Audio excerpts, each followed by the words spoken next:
Cuentos y música. Los secos del cine.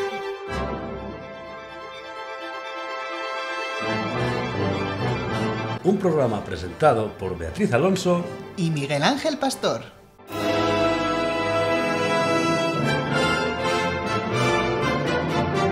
Muy buenas a todos los oyentes que estén al otro lado de las ondas. Os saludamos desde los estudios centrales de la radio del CIM. Hoy comenzamos una aventura, un nuevo proyecto ilusionante con el que queremos dar a conocer y escuchar el latido de la vida de nuestro centro, el Centro Integrado de Música Padre Antonio Soler. A lo largo de los distintos programas iremos dando voz a todos los estamentos que integran este centro tan singular, situado en la bella localidad de la Sierra Madrileña, San Lorenzo del Escorial. Y como no puede ser de otra manera, la primera voz que escucharemos es la de nuestra directora, Isabel Vila. Bienvenida, Isabel. Aquí tienes los micrófonos de nuestro programa para que nos cuentes qué es el CIM. Bueno, buenas tardes a todos y muchísimas gracias por esta primera invitación. Es un honor para mí inaugurar esta radio CIM con la que vamos a difundir todo lo que estamos haciendo, toda la comunidad educativa en el Centro Integrado. Cuéntanos, por ejemplo, ¿cuándo se inició? O sea, ¿desde cuándo es Centro Integrado? Bueno, el Centro Integrado es un proyecto que nace por parte de un grupo de profesores que traen la idea de los centros integrados de Rusia. Son profesores que vienen de allí y que han vivido y han experimentado ellos mismos como niños lo que es un centro integrado. Y la idea nace pues en el año 91-92, pero se consolida como centro independiente de otros centros de educación primaria y secundaria en el año 2003. ¿Y cuántas personas conforman la comunidad educativa del CIM? Bueno, la comunidad educativa del CIM es una comunidad muy amplia. Tenemos en este momento 13 profesores de primaria, 25 en secundaria y 65 músicos. Bueno, 62, perdona. Los alumnos, tanto de la línea integrada como de la no integrada, son 444, una cifra muy bonita. O sea, Isabel, estamos hablando de unas 600 personas, que es casi como la población de mi pueblo segoviano, Cabezuela. Me parece impresionante, qué maravilla. No somos conscientes de lo que supone formar parte de algo así. Y antes de terminar, nos gustaría que cada uno de nuestros invitados, ya que el título del programa es Cuentos y Música, nos recomendara una música y un libro que considere imprescindible escuchar y leer. ¿Cuál sería esa recomendación? Bueno, yo creo que la música y los libros son importantes por lo que te han tocado en el momento en el que los has escuchado o los has leído. Como música es imposible definir una sola música. Música sinfónica, pues a mí me tocó mucho la Sinfonía Patética de Tchaikovsky, claro, que además empieza con un solo de fagot precioso. En la parte que me toca como pianista, el segundo movimiento del concierto Emperador me parece absolutamente delicioso. Y como música de cámara, por lo que supuso para mí y en el momento en el que lo escuché por primera vez, en unos cursos de verano cuando yo tenía allá por 18 años, 19 años, la sonata para violín y piano de César Franck. Ah, claro. Me parece no podía faltar. Una música súper potente, es imprescindible, apasionada. Imprescindible. Bueno, esa sería mi recomendación musical. Y como libro, también por lo que supuso, lo leí ya entradita en años, o sea, no con 25 años, sino más, y por lo que supone y lo que supuso para mí el leer este libro de aprendizaje de vida, pues el viejo y el mar, de Hemingway. Es un libro que hay que leer ya con cierta edad y hay que leerlo de una tirada y hay que llorarlo entero, porque pues es absolutamente... Bueno, te toca el alma. Estoy de acuerdo contigo y además, curiosamente, esto es muy curioso porque yo lo he escuchado en un podcast hace 15 días y cuando contado, como te lo cuentan, te llega también muchísimo. Me parecen recomendaciones muy, muy, muy interesantes. Las vamos a recoger con todo el cariño y, por supuesto, animamos a todos nuestros oyentes a que lo escuchen y lo lean. Muchas gracias, Isabel, por esta recomendación y por pasarte por estos estudios. Ha sido un placer tenerte como primera voz en nuestro programa y estate atenta porque seguro que te llamaremos en más ocasiones. Bueno, muchas gracias a vosotros, mucho ánimo en esta nueva aventura y muchísimas gracias por dedicar vuestro tiempo, vuestros ánimos y vuestra energía a proyectos tan bonitos como este. Gracias. Muchas gracias, Isabel.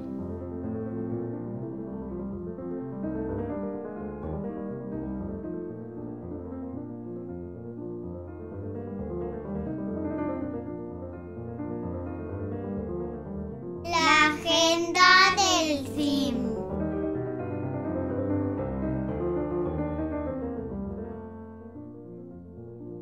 No os perdáis las audiciones del último trimestre del curso, que tendrán lugar entre el 16 y el 27 de mayo. Por fin serán abiertas al público.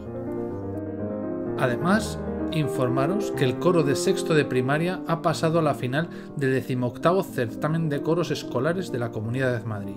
La final, tras haber superado las 2 primeras rondas, tendrá lugar en el Auditorio Nacional el 20 de junio. En el próximo podcast entrevistaremos a la directora del coro y a algunos de sus protagonistas. ¡Enhorabuena a todos!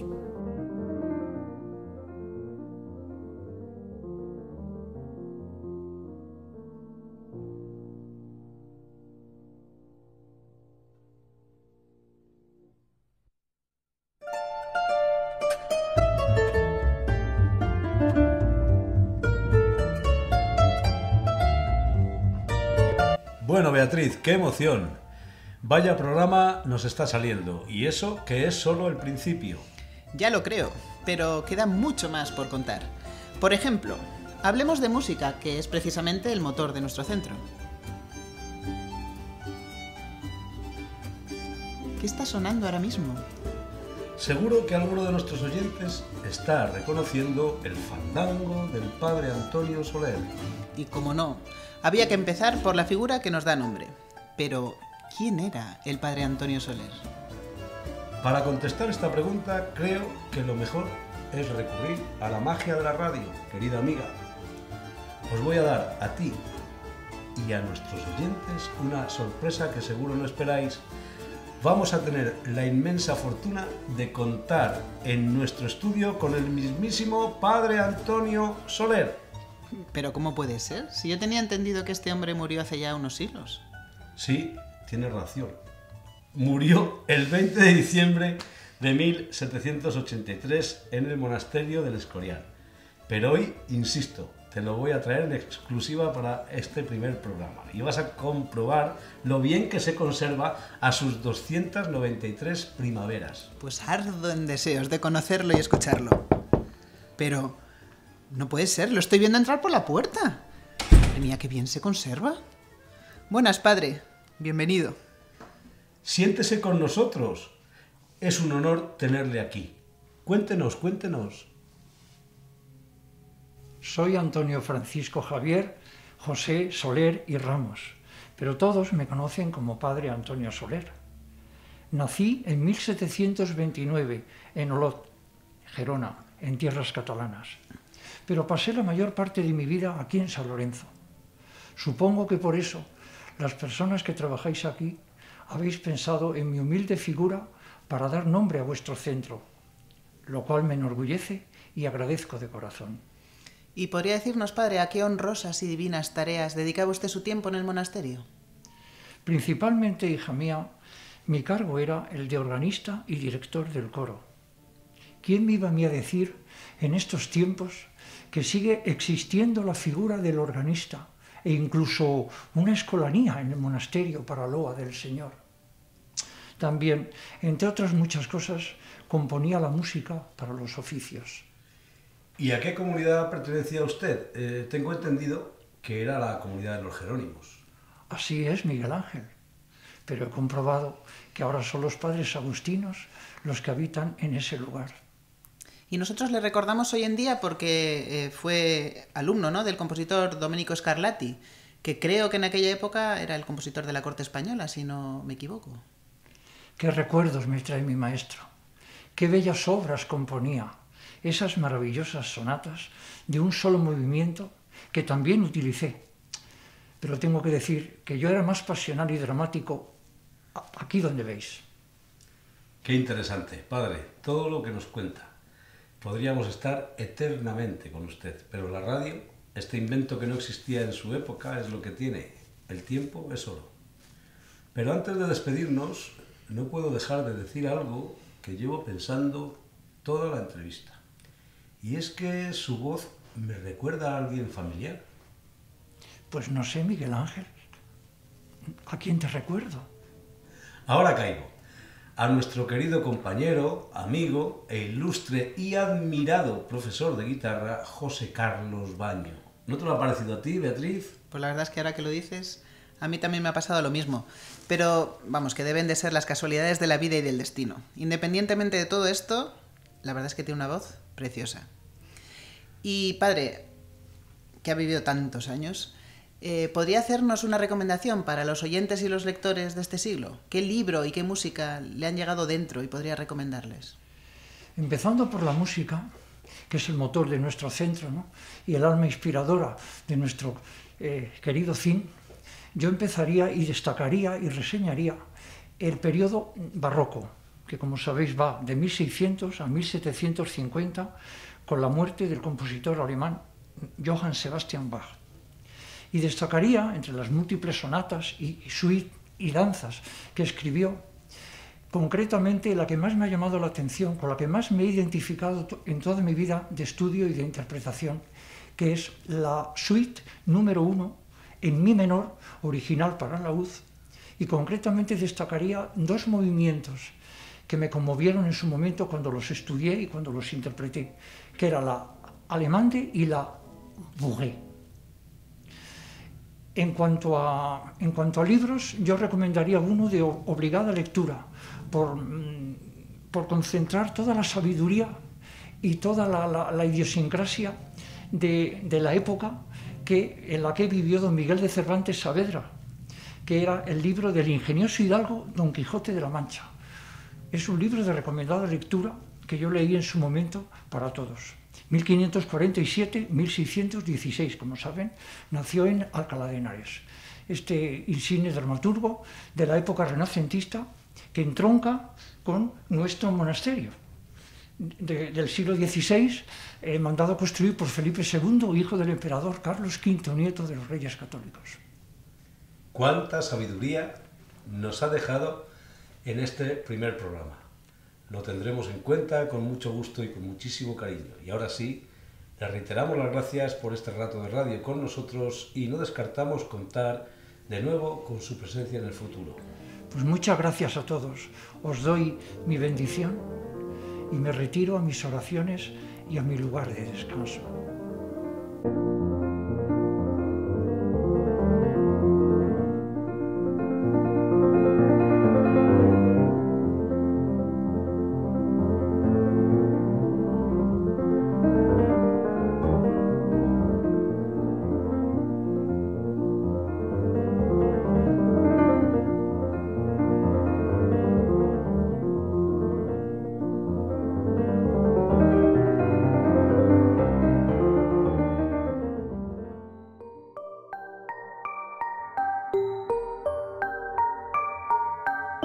Las perlas de Pablo Solozábal.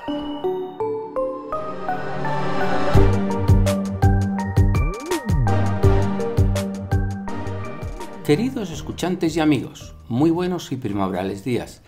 Me propongo relataros que paseaba yo no hace mucho por el bello bosque de la Herrería cuando, escuchando el bullicioso cantar de los pájaros y zumbar de los insectos, no pude por menos que darme cuenta de que la primavera había llegado. ¡Ah! El amor, l'amour, suspiré en plan un poco hortera. Pensé que quizá el amor había llegado también a nuestro bien amado centro, esa entelequia integrada de música padre Antonio Soler, y mientras reflexionaba sobre esta cuestión me asaltó un profundo desasosiego. Pero, ¿qué es el amor?, me dije. ¿Qué mejor que la lectura de uno de nuestros clásicos?, pensé, para disipar mi duda, así que ni corto ni perezoso desenterré un poema de don Lope de Vega que me gustaría compartir con todos ustedes. Desmayarse, atreverse, estar furioso, áspero, tierno, liberal, esquivo. A alentado, mortal, difunto, vivo, leal, traidor, cobarde, animoso, no hallar fuera del bien centro y reposo, mostrarse alegre, triste, humilde, altivo, enojado, valiente, fugitivo, satisfecho, ofendido, receloso, huir el rostro al claro desengaño, beber veneno por licor suave, olvidar el provecho, amar el daño, creer que un cielo en un infierno cabe, dar la vida y el alma a un desengaño. Esto es amor, quien lo probó, lo sabe. ¿Pero están todos ustedes de acuerdo con la apasionada y poética definición de Lope? Me propuse encontrar otro enfoque radicalmente distinto, así que saqué esta vez de mi estantería El arte de amar de Erich Fromm, psicoanalista y sociólogo del pasado siglo, famoso por sus libros, su pacifismo y sus propuestas para conjugar las teorías de Marx y Freud. Erich Fromm nos propone una visión diferente. Hete aquí alguna de sus tesis. Es completamente equivocada la idea de que amar es fácil siempre y cuando uno encuentre la persona adecuada a la que dirigir ese amor, nos dice. Si el amor no fuera más que un sentimiento, razona, no existirían bases para la tan habitual promesa de amarse eternamente. Pues, ¿cómo puede uno prometer que amará eternamente si ese acto no implica ni juicio, ni voluntad, ni decisión? Amar es un arte, insiste, y como cualquier arte, precisa de disciplina, concentración y de una preocupación suprema por el dominio de dicho arte. Y aquí es cuando a mí se me ocurre que bien podría entonces crearse un CIA, Centro Integrado del Amor y Enseñanzas Generales, pero ese es otro tema.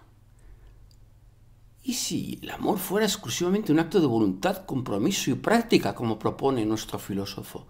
¿No daría entonces igual la elección de la persona a la que amar? Esto se enreda. El librito no tiene desperdicio. Les dejo en compañía de ¿Qué es el amor? Romanza de 1958, perteneciente a Las de Caín, la que probablemente fue la última zarzuela que se compuso y estrenó con éxito, con libreto de los famosos hermanos Álvarez Quintero y música de... ¿Lo adivinan? Hasta la próxima.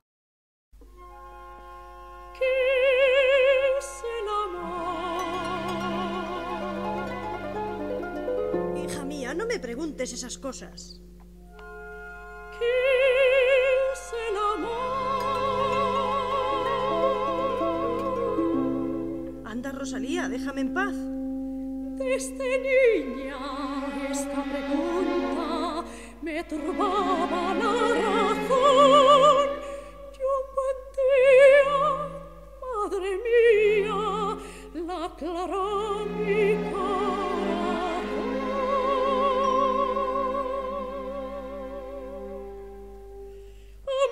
y es contenta, es un divino resplandor, es como un cuento de la infancia que se revive de mayor. Y siguiendo con el tema principal de este primer programa, ¿a quién podríamos invitar para que nos hable del padre Antonio Soler? Pues yo tengo a alguien en mente, un erudito y gran intérprete de la música de esta época. Vale. Creo que sé a quién te refieres. Si es el profesor en el que estoy pensando, me parece que además nos va a servir para introducir el primero de los instrumentos al que vamos a dar cabida en nuestro programa. Así es. Estamos hablando de la misma persona, nuestro compañero y amigo, profesor de clave y director de Orquesta Barroca del CIM, Jordan Fumadó.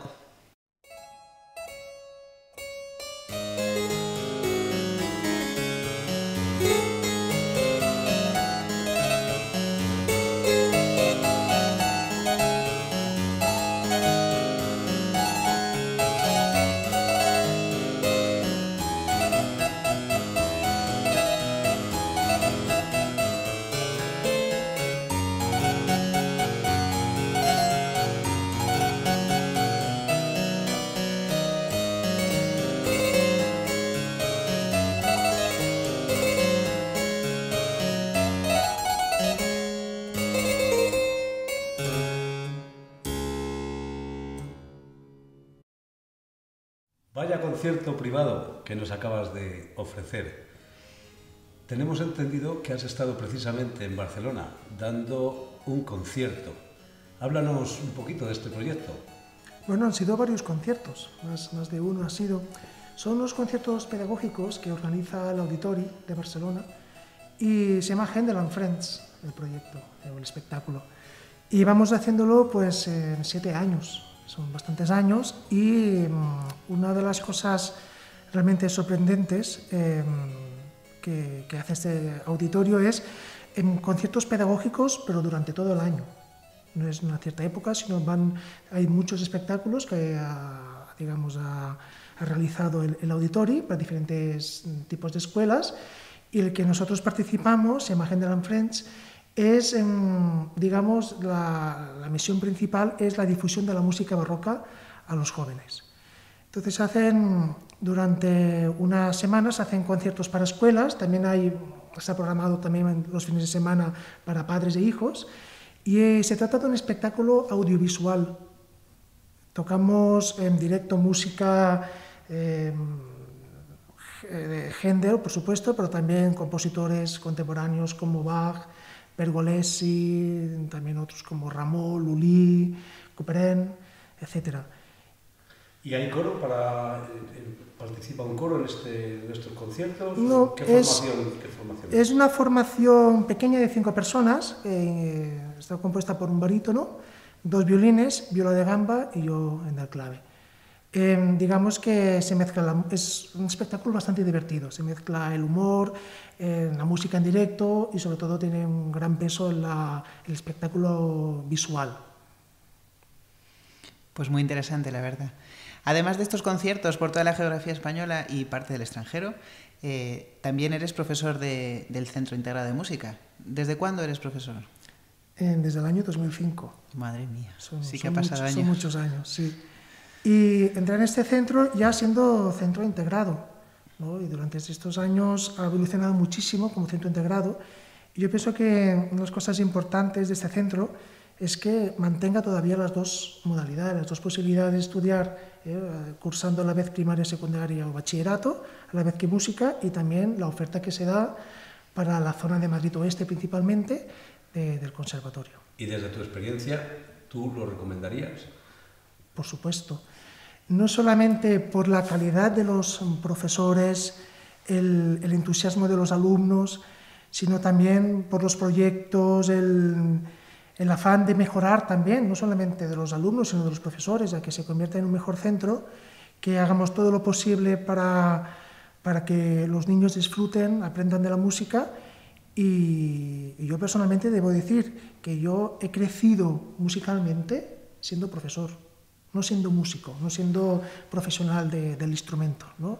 Sino siendo profesor. O sea, yo sería menos músico, menos humano también. Esto es verdad, menos humano si no hubiese sido profesor. O sea, para mí es una experiencia maravillosa. Qué palabras tan hermosas y sabias, Jordan. Y dentro de tu etapa aquí como profesor, uno de los objetivos, uno de los proyectos que han surgido es la creación de la Orquesta Barroca, ¿verdad? Sí. De la cual eres director, así que háblanos de... Sí, la Orquesta Barroca como asignatura está en el currículum, es una asignatura obligatoria para los alumnos de clave y de laúd. Y bueno, lo extraordinario es que sea la única orquesta barroca estable de toda España. No existe una orquesta barroca en ningún conservatorio de España con clases semanales. Esto no existe. Hay proyectos, o quizás la orquesta en cierto momento hace un repertorio barroco, pero no hay una orquesta que, digamos, se dedique plenamente al repertorio del siglo XVII y XVIII. Y yo añado, y damos fe, ¿verdad?, que yo creo que será la orquesta de más calidad en España, seguro, a nivel de orquestas barrocas, yo estoy seguro, porque cuando yo lo escuchaba, además yo tuve el privilegio de escuchar su primer concierto, que fue en el salón de actos de la Casa Espiritualidad de San José, que hacemos algunos conciertos allí, y bueno, tengo que decir que mi hija participaba en la orquesta Y yo puedo decir que fue una experiencia increíble escuchar esa orquesta recién nacida. Así que sí, puedo dar fe que no ha ido más que creciendo además en calidad. Sí, digamos que la orquesta barroca lo que intenta es suplir una carencia de los conservatorios españoles. Digamos que para los instrumentos que tenemos aquí en el conservatorio, que están dentro del departamento de música antigua, como es el flauta de pico, la viola de gamba y el laúd, aparte del clave, pues da, digamos, una experiencia esencial. O sea, los alumnos necesitan tener la experiencia de tocar no solamente música de cámara, que esto ya existe, sino tocar una agrupación más grande como la orquesta barroca. Pero es que además es una asignatura que debería ser muy interesante para los demás instrumentistas. También oboes, fagotes. Sí, estamos totalmente de acuerdo. Flautistas modernos. Miguel Ángel dice saxofonistas también. Pero, digamos, pienso que lo más interesante por la experiencia en estos años ha sido, y más formativo, ha sido para los instrumentos de cuerda. Porque yo lo sé, porque no todo el mundo se interesa por la música barroca, pero los que están aquí en la orquesta, estoy convencido, porque además me lo dicen, de que cuando salen, después de estos años participando, tienen una visión mucho más amplia de lo que es no solamente la interpretación de la música barroca, sino del propio instrumento. Yo no soy violinista, soy un chelista frustrado. En mis tiempos estudié bastantes años violonchelo, pero ellos adquieren aquí una experiencia, una manera de tocar el violín que se aleja, no voy a decir mucho, pero bastante de la escuela moderna, propia que se enseña habitualmente en un conservatorio.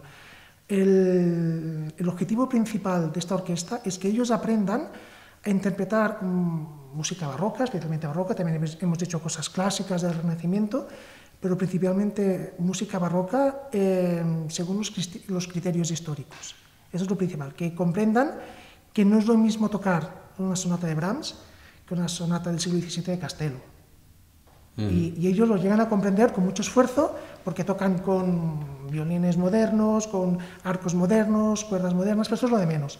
Lo que se trabaja es sobre todo en qué es la música, la comprensión de la escritura y luego en lo que mejor se adapta al propio instrumento, la manera de interpretar. Muy interesante. Vamos, que si fuera violinista me iba yo a tocar con vosotros, me parece increíble. Estoy pensando si estudiar algo así como órgano, no sé, pero tengo que pensar, porque sí que me encanta, siempre me ha gustado mucho inmergirme en la música barroca, en la música antigua. Bueno, y cuéntanos para terminar sobre la orquesta barroca, cuéntanos el próximo concierto, que creo que es muy pronto, ¿verdad? Sí, el 15 de junio es el único concierto que podremos hacer este curso, pero se lleva haciendo ya varios años, si el tiempo nos lo permite, que es un concierto en la casita de arriba. Muchos que quizás están escuchando esto pues han visto que es un concierto especial. Primero porque se hace en un sitio realmente espectacular. Mucha gente todavía, incluso padres de aquí o profesores, todavía no conocen que hay una casita de arriba, es un palacete que hizo construir Carlos III para el que iba a reinar España, que no era Carlos IV, era el infante don Gabriel. Y el infante don Gabriel ha sido uno de los miembros de realeza más melómanos que han existido. Tengo entendido que fue alumno, ¿no?, del padre Antonio Soler. Sí, efectivamente. Esto se cree que fue alumno. En todo caso, él cuando venía aquí, se da por sobresentado que él recibía clases de Antonio Soler. En Madrid recibía clases de Nebra, de José de Nebra, pero en el Escorial, si no recibía clases de Antonio Soler, que en un paseíto Antonio Soler se iba a la casita, al menos se sabe que los conciertos que él compuso fueron, o se cree que fueron interpretados en la misma casita, sea dentro o sea fuera unos jardines preciosos. Entonces el concierto que está previsto para el 15 de junio, que tocaremos obras de Vivaldi, Telemann y Boix, vamos a también intercalarlo con grupos de música de cámara y de consort. Digamos que será un espectáculo bastante completo, como hemos hecho otras veces. A veces ha hecho teatro, esta vez no, pero estará previsto que haya un recorrido por las diferentes partes de los jardines y el concierto final de la orquesta barroca. Muy interesante, desde luego. Estaremos allí. No se lo pierdan, que no se lo pierda nadie, por favor. Bueno, y una de las razones de ser de este proyecto es dar a conocer las distintas especialidades instrumentales que existen en el centro. Entonces, para todos nuestros oyentes, creo que sería el momento de que nos hablaras un poquito de tu instrumento, del clave. El clave durante muchísimos años ha sido un instrumento bastante incomprendido, incluso rechazado o menospreciado por ser un instrumento menor al piano, ¿no? Sin embargo, uno debe saber que este instrumento tiene 6 siglos de historia. O sea, se construyó en el siglo XIV. O sea, son 5 siglos de música, repertorio escrito para él, y aparte el siglo XX y XXI, música contemporánea. Digamos que tenemos miles y miles, por no decir cientos de miles de obras maravillosas de ese instrumento, de todos los países, de todas las épocas, de todos los estilos. Es un instrumento rico, muy, muy, muy rico en repertorio. Y pienso que es un repertorio que tiene que ser tocado con el clave. Obviamente se puede tocar con un piano, con un acordeón o con un órgano, por supuesto. Pero un instrumento válido y muy importante porque lo fue en la época. Y yo pienso que haciendo instrumentos clásicos, que es lo que enseñamos y nos dedicamos los profesores de aquí, el clave es uno de los instrumentos más importantes de la historia de la música. Sí, se podría decir que es el rey, ¿no?, de la música, por lo menos en su época. No sé si es el rey, porque dependiendo, unos han considerado el órgano, fijaos, el instrumento principal de Bach era el órgano, ¿no? Otros han querido más, por ejemplo, han tenido más estima al clavicordio, que de por sí es un instrumento menor. Sí, era una de las cuestiones que yo tenía. Las diferencias, ¿no?, entre clave y clavicordio son distintos, espineta... Sí, esto es importante saberlo porque, digamos, de la familia del clave, en lo que es en la mecánica, son unos cuantos instrumentos que dependiendo de la época se han incluso cambiado el nombre. Digamos que el clave como se conoce hoy, el que tiene forma de piano con su cola, que puede ser de 1 o 2 teclados, pues los instrumentos hermanos o pequeñitos son la espineta y el virginal, pero es como si comparamos un piano de pared a un piano de cola. Tenemos el mismo mecanismo, mismo sonido, pero en pequeño. Luego, es verdad que mucha gente todavía se confunde en la terminología y lo considera ese instrumento, lo llama todavía clavicordio. Muchas veces yo tengo que explicar, tocas el clave, ¿y eso qué es? ¿El clavicordio? Sí. Ya me suena más el clavicordio, porque es, digamos, la terminología que todavía hoy en día se está utilizando. Digo todavía porque en el siglo XVII, en España, lo que es el clave se le llamaba clavicordio. Porque el clavicordio que hoy conocemos hoy en día, en aquella época, incluido el Renacimiento, se llamaba manucordio o monacordio, tenía muchos nombres. Entonces, el clavicordio era el clave y el manucordio era el clavicordio. Sin embargo, en el siglo XVIII ya se estableció clave, en época de Soler justamente y de Domenico Scarlatti, como el nombre apropiado para llamarle así al instrumento, hasta hoy en día. Bueno, la verdad es que podíamos estar aquí, ¿no?, escuchando a Jordan, no sé, eternamente. Vamos, ahora sí que me he acordado de alguna conversación que hemos tenido y que me comentaste algo, que tenías una colección extraordinaria de instrumentos, un tesoro en tu casa, una casa también de época, seguro, ¿no? Sí, y la razón de tener muchos instrumentos no es puro fetichismo, sino propia necesidad. Explico por qué. Porque cuando antes he contado que estamos hablando de 5 siglos de música, estamos hablando de un instrumento que nació en el siglo XIV, ¿no?, y que tuvo sus cambios, su evolución en diferentes momentos, porque son tantísimos siglos. Entonces, no es apropiado tocar música francesa del siglo XVIII con un instrumento renacentista. Y todavía es menos apropiado hacer música de Renacimiento con un clave incluso del siglo XX, con pedales, los famosos Pleyel que Falla conoció y que compuso su concierto para clavicémbalo y 5 instrumentos. Y esto es muy importante, quizás se entienda el porqué, porque cada instrumento te ofrece una cosa que el otro no te da. Porque no estamos hablando de una colección de 10 claves, ¿no? Son instrumentos bastante diferentes. Entre ellos incluyen los pequeños, como la espineta y el virginal. El virginal era el instrumento pequeño, digamos, por tamaño, pero muy, digamos, de boga en Flandes y en Inglaterra en el Renacimiento. Instrumento rectangular, parecido como un clavicordio, pero mucho más grande. Entonces, es un instrumento apropiado para tocar esta música. La música de finales del Renacimiento, digamos, del siglo XVI y principios del XVII, en una cierta región, ¿no? Sin embargo, la espineta francesa te da, digamos, otras posibilidades. Entre la colección tengo 2 clavicordios originales también, uno del siglo XVIII y otro del siglo XIX. Es bastante curioso como todavía el clavicordio en el siglo XIX se seguía construyendo, ¿no? Dentro del apogeo, en la época del apogeo del fortepiano. Luego también tengo un clave franco-flamenco, tengo también un clave francés, que es un instrumento perfecto para la música francesa, tengo un clave alemán, obviamente el clave, digamos, idóneo para la música de Bach. Luego también tengo un fortepiano original, también del siglo XVIII, que me aporta, digamos, un instrumento ya provisto de sutilezas, ¿no? De matices. Pero un instrumento muy arcaico, también un instrumento inglés, y todos me sirven para el aprendizaje, todos, porque cada uno me da una cosa y me quita de otra, obviamente. Y de todos los instrumentos aprendo. Digamos que estaría insatisfecho si solamente hubiese tenido un clave. Digamos, sería un instrumentista menor. Bueno, esto es genial. Esto lo que nos da es pie a que tenemos que grabar algún día, Daniel, toma nota, a grabar un día en casa de Jordan y escuchar esto en directo, ¿sí? Sí, genial.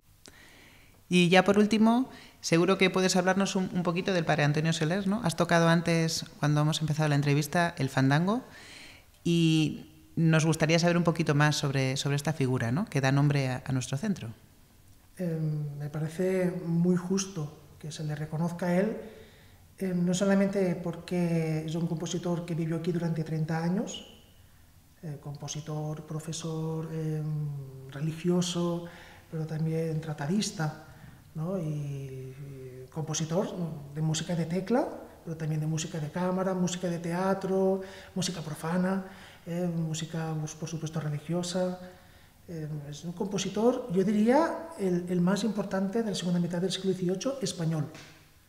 Y además fue reconocido tanto en Francia, en Italia, en Inglaterra. Sus sonatas fueron publicadas en Londres, ¿no? Y bueno, pienso que es merecido, ¿no? Y nos honra que tengamos el nombre de un compositor tan importante, y que es muy posible que además en 30 años pues alguna vez se paseara por estos pasillos, por estas aulas. Pues creo que en este primer programa creo que va a servir para que sobre todo los alumnos y bueno, puede ser que compañeros que no conocían esta figura o que ven el nombre puesto en el centro pero no saben exactamente quién es. Así que creo que nos has ayudado mucho a despejar esta duda, ¿no? Y no puedo decir nada más que qué categoría de músico y de profesor tenemos entre nosotros. Y tanto, y tanto. Muchas gracias, Jordan, por este rato de radio con nosotros.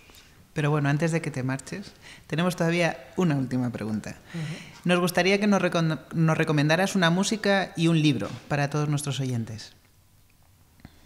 Pues una música que me encantó de joven y que todavía la sigo escuchando y cuando puedo tocar, es un concierto para clave y orquesta de Bach, muy, digamos, de los que tiene, de los menos escuchados, menos conocidos.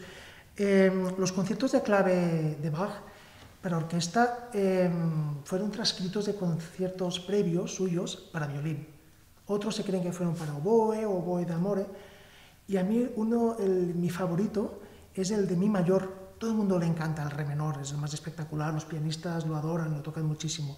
Pero el concierto en mi mayor, no solamente por la tonalidad, sino por la frescura, por la instrumentación. Luego él hizo, o anteriormente, porque en realidad fue anteriormente, utilizó el primer movimiento y los demás para las partes instrumentales de sus cantatas. Digamos que el primer movimiento del concierto en mi mayor fue utilizado como sinfonía de una cantata como órgano, como solista, y con el acompañamiento de tres oboes, de fagot, de una orquestación muy diferente a esta. Es un concierto precioso para escuchar.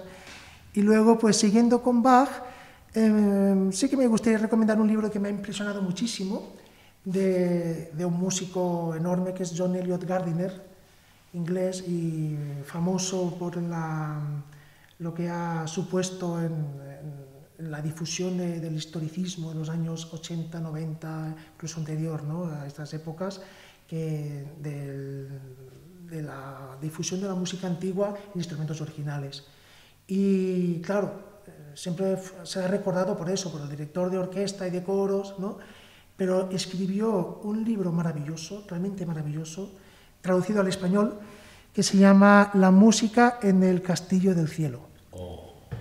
Y es su propia biografía de Bach, que es, si lo puedo leer, si mi vista lo permite. A ver, léelo tú. Yo tampoco lo puedo leer. No soy el único que está mal de la vista. La música en el castillo del cielo.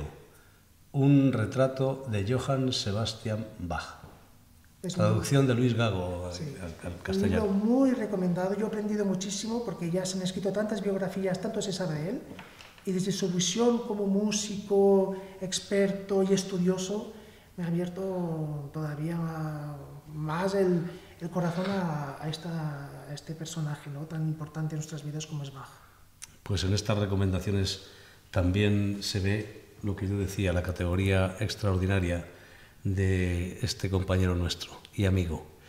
Pues nada más falta que nos toque algo, ¿verdad, Beatriz? Pues sí, algo para terminar. Y decirte hasta siempre, Jordan. Un gran placer estar aquí. Hasta siempre, compañeros.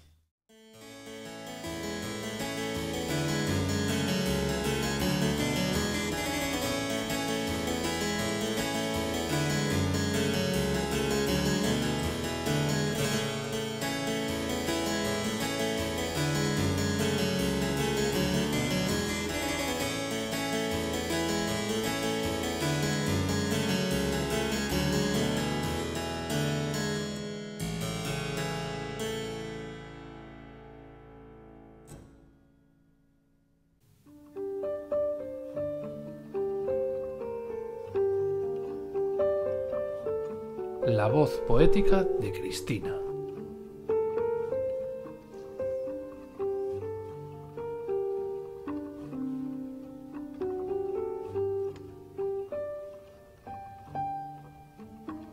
Esa música insiste, hace daño en el alma. Viene tal vez de un tiempo remoto, de una época imposible, perdida para siempre. Sobrepasa los límites de la música. Tiene materia, aroma. Es como polvo de algo indefinible, de un recuerdo que nunca se ha vivido, de una vaga esperanza irrealizable. Se llama simplemente canción, pero no es solo eso, es también la tristeza.